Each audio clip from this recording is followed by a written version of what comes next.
and Marissa's mother called her a bitch. That was crazy to me. Like, why would you do that, especially on TV? Like, oh, it was just so bad. I felt bad for Marissa in that moment because her mother's a piece of work. I can just already tell. I'm laughing because before the season was filmed, I remember one of my aunts posted on my Facebook page and told me that Love is Blind was casting in DC and that I should apply. I had to laugh because there's no way that I would ever go on Love is Blind, number one. Number two, reality shows in the DMV area are never going to get a great turnout as far as like the people that are going to be on there, all right? I don't know really how to explain it other than a lot of people don't want to go on TV and date. And it has a lot to do with either, you know, whatever job they're working here in the DMV or a couple of other things.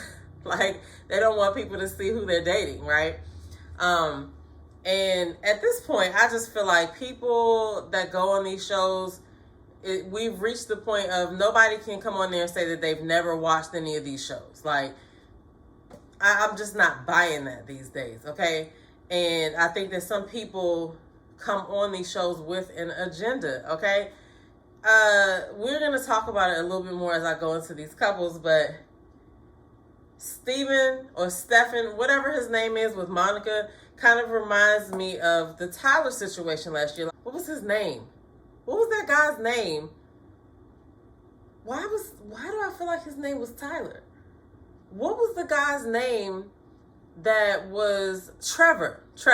When that whole Trevor situation, right? Okay, so is Stefan going to show up? Because that was a similar situation.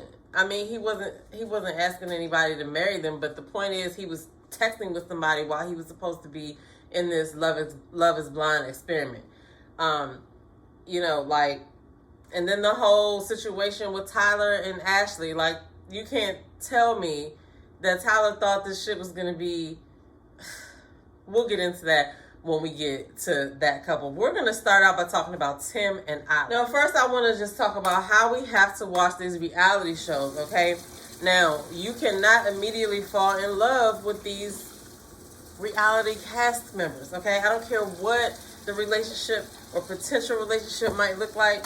You got to ignore that. You just got to watch it and take note, right? What are they saying? How are they introducing themselves and all of that, right? Pay attention to those things because 9 times out of 10, with most of these reality shows, you'll end up loving the person, and the person that you end up loving in the beginning will end up becoming a villain in the end and vice versa, okay?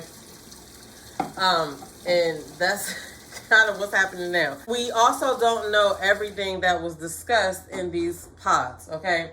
We only know what they are putting together to show us, so we don't know everything that was asked and all of that. The job titles, okay? Every reality show that I watch, I always notice that some people's job titles change as the show goes on. So I don't know if that's production or if the people obviously don't have access to edit their own video when it's shown on TV. So if it changes, production had to change it, but based on what, right? Who knows? You just can never believe the ages, or okay, for the ages and for the job titles, you just gotta take it with a grain of salt. Decide that you're gonna either believe it or you just decide that you will never know. Now, I also want to talk about the fact that not everybody applies to be on these shows. A lot of time these shows are scouting people and dropping into their Instagram DMs to invite them on the show. Now, maybe they still have to fill out paperwork and stuff like that, but a lot of these people are not seeking out the show, okay? Hence why sometimes love is not fair. I do think it's important to point out, too, that Love is Blind has about 9 married couples out of 37, about 37 that proposed to each other, right? Or that got engaged. They have 9 married couples, I believe. That is like a 20-something% success rate, which is a little bit higher than a lot of other people, because if Love is Blind has 7 seasons, if Love is Blind has 7 seasons and they have 9 married couples, I mean, that's 1 per season that got married. So I guess that is good, because some shows go a season without anybody working out. All right, so I guess there's that. However, it's still a small percentage. So we can always expect to see a bunch of drama, and the couples that we think are, oh my God, we can see their chemistry on the screen. Don't believe it. Just watch until the end, all right? Because my mind was blown after these last couple of episodes. I've really had hopes for Tyler and Ashley. Nobody could tell me anything about them in episode 1 through 3, and then even 4 through 6, right? And then, so I was like, okay, Tyler and Ashley gonna be good. And then I was like, okay, Taylor and Garrett, I really believe that they are going to be cool as well. And then there was one other couple, Marissa and Ramses, but I no longer think that anymore. I don't really know what couple I'm rooting for now, but we're going to discuss these couples. And we're going to start out with Tim and Alex, okay? Now, when they first saw each other, when they were in the pods, they had connection, all right? And when they first saw each other, I feel like Alex and Tim met, it seemed a little awkward to me. I remember from the beginning, Alex said that both her parents had MS, and her parents are not together. Her father got MS first, I believe, but his wife is taking care of him. But then her mother never got remarried, but she did have a boyfriend. And once she started getting sick from MS, the boyfriend bounced or whatever. But I think that's sad, but, shout out to them, though, because they both came and they represented or whatever, okay? But something happened with Tim and Alex, and all we got to see was the aftermath. Like, I'm pretty sure they had footage, but we didn't get to see it because they decided not to use it, I guess. One point in Mexico, he didn't stay with her, and he came and talked to her because he wanted to go home, and we kind of got dropped in on the end of that situation. There must have been some type of situation where they got into an argument and stuff like that, but she wanted to apologize. They went on to an excursion and they kind of, got back together or whatever. But, they could be all right, but homegirl is annoyed by him to me. I feel like he irritates her. I don't know what it is. You know what I'm saying? And then I also feel like when they had the part where they go to see each other's apartments and stuff, like, she knew that the cameras were going to come to her place, so it's like that was probably the aftermath of her cleaning up before that. Like, if that's how far, like, if it was looking like that when she came back, it was probably looking worse before then because she knew those cameras were coming. So then had the nerve to tell him, yeah, he could take off his shoes. Like, girl, she could have done better than that, okay? But I believe that it looked worse than that, all right? So there's that. But I don't know how I feel about them because I don't feel like Alex really likes him like that. Like, I feel like, whenever you have these dating shows, people are starting to, everything sounds good behind that wall. You know what I mean? And then you start to, it's kind of like online dating. You start to build these things up in your head. Now, I don't recommend you do that, but a lot of people do it just subconsciously. Once you start talking to somebody, you put a voice to it, and then you just have whatever thoughts are going in your head, right? And then when they meet each other face to face, then reality kind of kicks in, and it's like, then they, when they're in those pods, they are more vulnerable than they are when they're outside of these pods. So, I don't know what's going to happen with Tim and Alex, but I feel like whatever argument they had, that it was really, really, it must have really, really been a wild situation. Okay. Now we gonna talk about Stephen and Monica, or Stefan and Monica. I don't know why I can't remember whether his name is Stephen or Stefan right now, even though I just kind of watched it. I don't know, but y'all know who I'm talking about. Stefan was the one that said that he voted for Trump because he did also admit that he really didn't know much about the candidates and stuff like that. So, but that's what he said, okay? But if that wasn't enough, right? He had this conversation with Monica while they were in the pause, and the word mutt was used. I was offended for her until she agreed with him, which was crazy to me. Like, why would you accept somebody referring to you as a mutt? I wouldn't know. That would not have gone over. I understand the definition of mutt, but right there, no. Okay. No. and everybody's talking about how he is like 3/5 black or whatever number that he said. Whatever. Now, this couple, Monica and Stefan, I really kind of thought that they might work. However, I feel like Monica's irritated with him as well, okay? And I can't really read him because he's so fake. I don't know what other word to use to describe him, because he is just so fake to me. It's like, oh, I just want to please you, baby. I just want to do this. I want to do that. And then when there was a moment when all the couples met in Cabo and the fireworks were going, Garrett and him was over there talking. He didn't even, neither one of them stopped to go look at the fireworks. Everybody else was out there with their person. And Monica came back in and said something about it, but she was kind of like passive aggressive in the way that she said something about it. She was just like, oh, it was so romantic. It was so romantic, like you weren't out there. And he just kind of went into ass kissing mode. Like, she walks over to go talk to vent about him to the girls, and here he comes like, are we okay? Are you okay? You're doing okay? And then he comes and sits down. And I don't know how long that conversation was that they were having while he was sitting down, but in that conversation, he went to talking about how people were gonna want to give fellatio because he's been on the show. People were gonna be in their DMs and stuff like that. And I'm like, why would you be having this conversation with Taylor and Monica? Like, what are you doing? Monica even got uncomfortable and got up from the situation. So to me, they just seem like they're awkward, and I knew it was only going to get worse. Okay. He did try to plan a date for them to go, and she kept asking for flowers, which on camera that we saw, she said something about it a lot. I just don't know how many times she actually asked him, but clearly he did not want to get any flowers because he would have got them.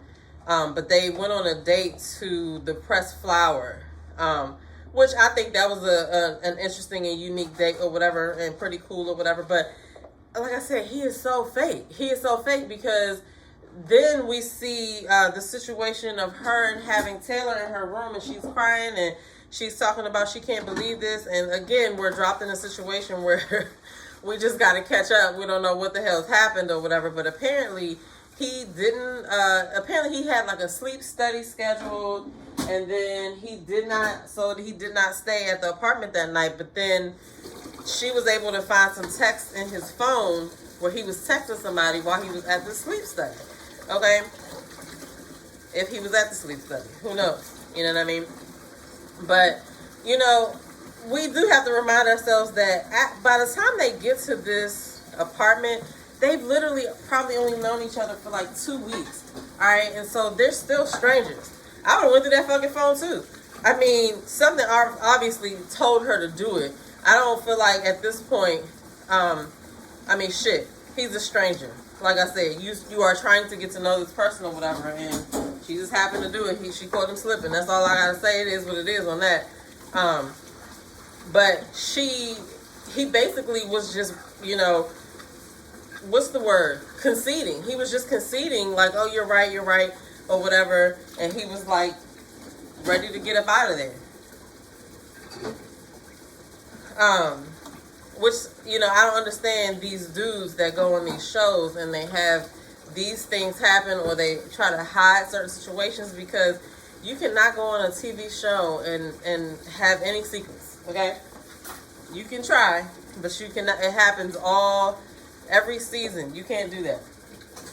Somebody's going to find out, okay? And then she asked them to Venmo her. She did that show so gangster, but I was like, what if people just said no? Like, what was she gonna do? But I guess he, you know, having the camera on and stuff like that, he just went ahead and did what he was supposed to do. But so he's gone, right? He left. So no more hope for them, obviously. But it's messed up that you gotta come on national TV and do some foul stuff like that. Like, I wonder if they're going to do him like they did. I wonder if they're going to do him like they did Trevor last season. Or is he going to show up? I guess that's the question. Taylor and Garrett. All right, Taylor and Garrett, I actually think that they're going to be okay. I think his mother was really, like, hesitant about this whole thing. and rightly so, because it is, you know, something that happens pretty fast or whatever. But they're both science geeks. They got science tattoos. I feel like they have a great connection. Taylor's pretty cool, and I think that Garrett and her, I think they are going to be one of the ones that's going to be okay. So, however, time will fucking tell. But her family doesn't really want to be on camera, so I don't think we saw them. Yeah, I don't remember seeing them. If I did, I missed it. Marissa and Ramses. So it was something so interesting about one of their conversations that they were having on camera that I was shocked that the network played. But it's not like it's regular TV. So, but they had a whole conversation about like the military and, you know, the things that it does, and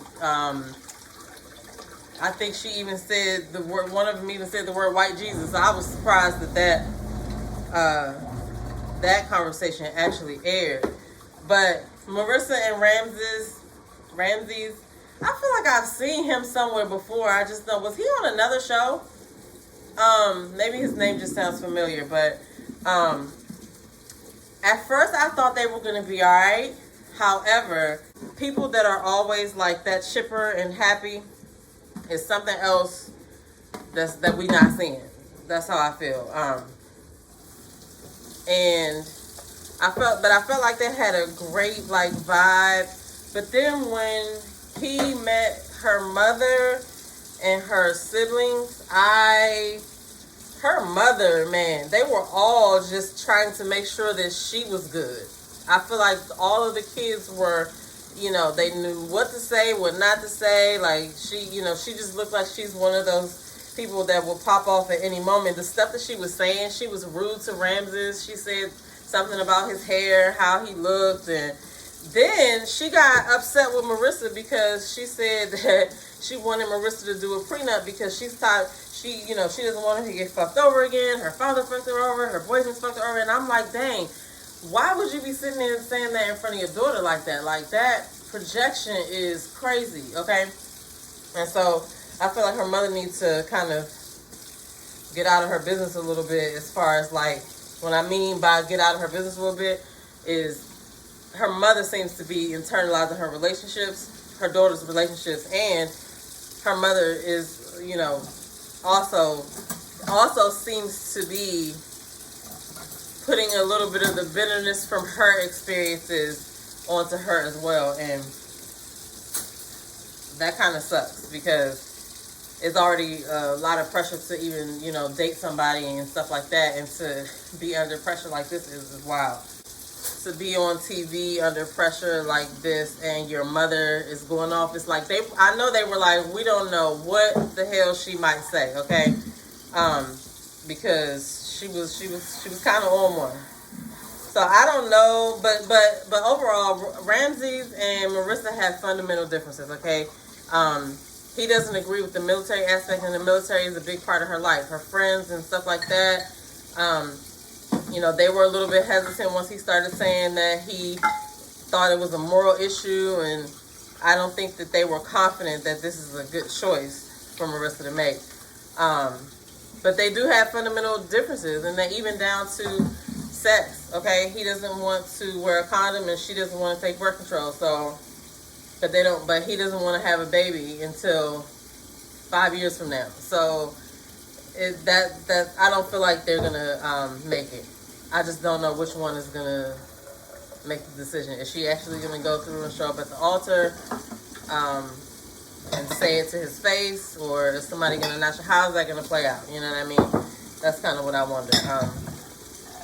So I don't have any faith for Marissa and Ramses. Okay, so we've talked about Tim and Alex, we've talked about Taylor and Garrett, and we've talked about Marissa and Ramses. And the only ones that I think there's kind of some hope for is Taylor and Garrett for now. Oh, and I also talked about Monica and Stefan, who they're over.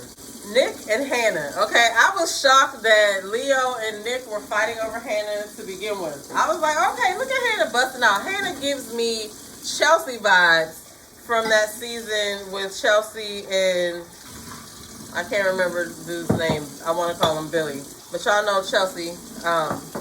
Chelsea. from Love is Blind. Anyway, you know, Nick and Hannah might be alright if Hannah can stop judging Nick, okay? It's times where I feel like Nick is gonna be like, oh, I'm out, I don't want this, but Nick is hanging in there, and it seems like he really is trying to give the whole thing a chance. There's a lot of, you know, he is living with his parents, and he's 28, and she's 26. She lives on her own, so she's a little bit more independent than he is. But I think he's also a little bit more down to earth than she is. I mean, they could both be delusional, but I think that he's a little bit more down to earth than she is, and she can teach him some things. He can learn from her. You know what I'm saying? She can learn a little bit from him about the fact that there's more than one way to skin a cat. Okay, so they might be all right now. They might be all right. I feel like the reason why they might be all right is because her parents were trying to talk like sense into her, and trying to tell her how she was kind of tripping a little bit. And she wanted her parents to grill him. She wanted her brother to grill him or whatever, and it just didn't happen like that. And it's like she just needs to go with the flow a little bit. And I think that if she does that, they will be all right. But she is a little bit superficial, and she's very judgmental. So I don't know how much Nick is gonna take, or if he's gonna ever stop and stand up for himself or whatever when she goes too far, because she be tripping. Hannah quit her job to come on Love is Blind, so there is also that. All right. Leo and Brittany was another couple that met in the pause and came out to meet each other, and that whole situation was awkward, and he was creepy AF, okay? I don't care what nobody say. He kept kissing her, and how he was like pawing her, and she looked so uncomfortable, and I just was like, oh my God, why won't she just like stop him, you know? But she kept kissing him and stuff like that. And I do know people that will just go through the situation and get over it until the cameras go off, but I could not.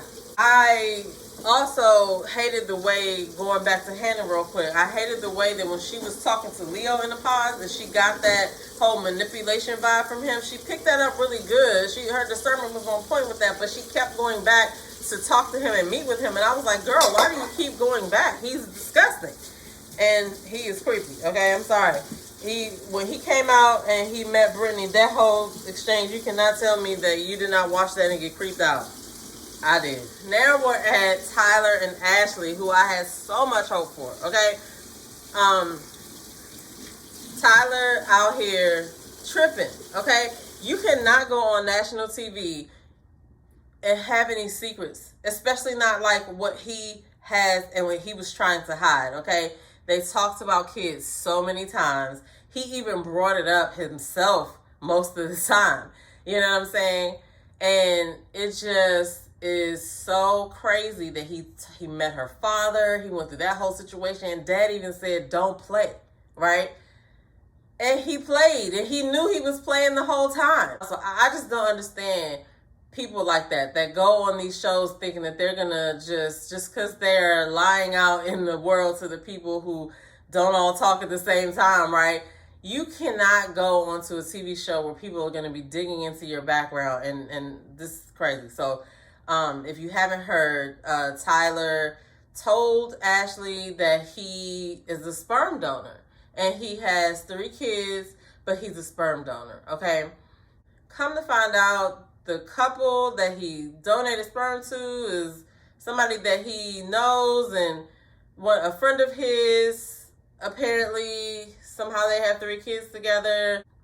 But she was married to a woman who, anyway, you gotta follow Storytime with Ricky on TikTok, who reviews Love is Blind. She got the whole scoop over there, okay?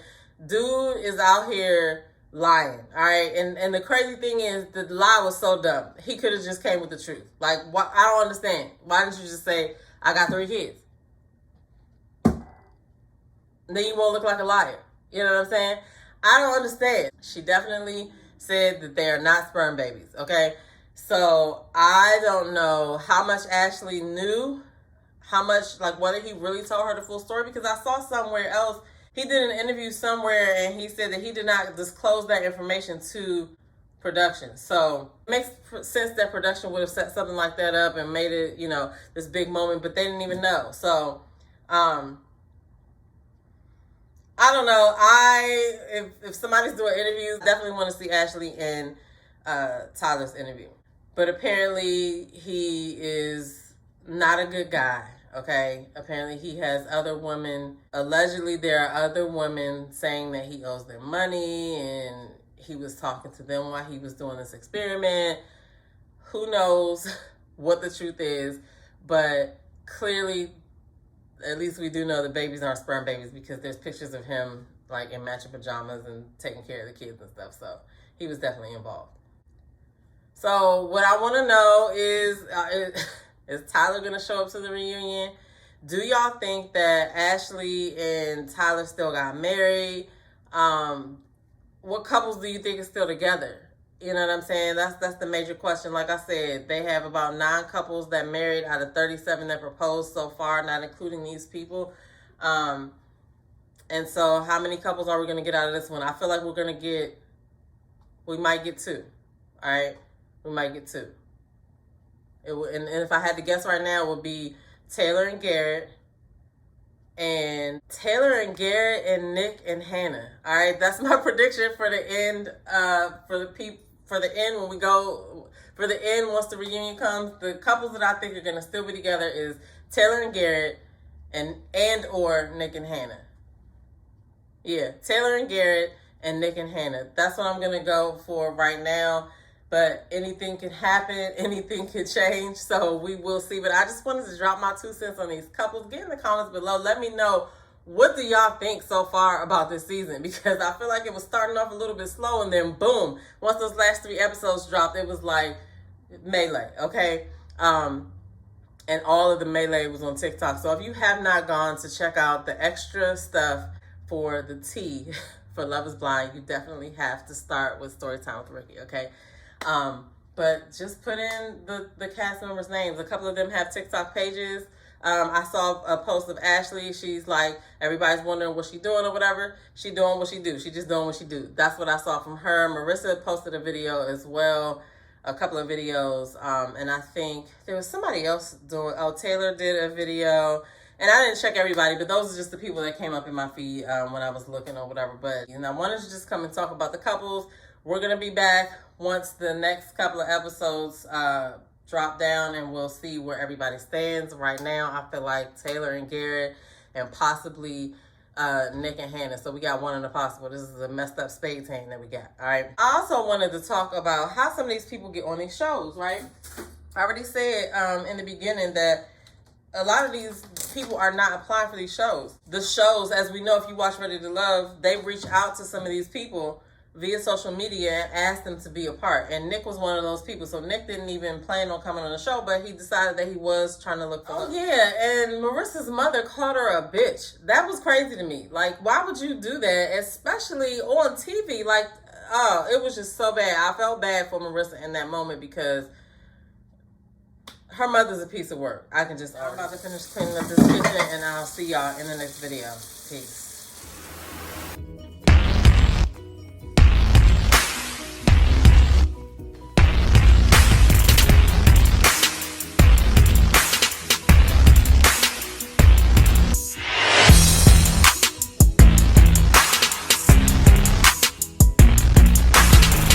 Fine, whatever.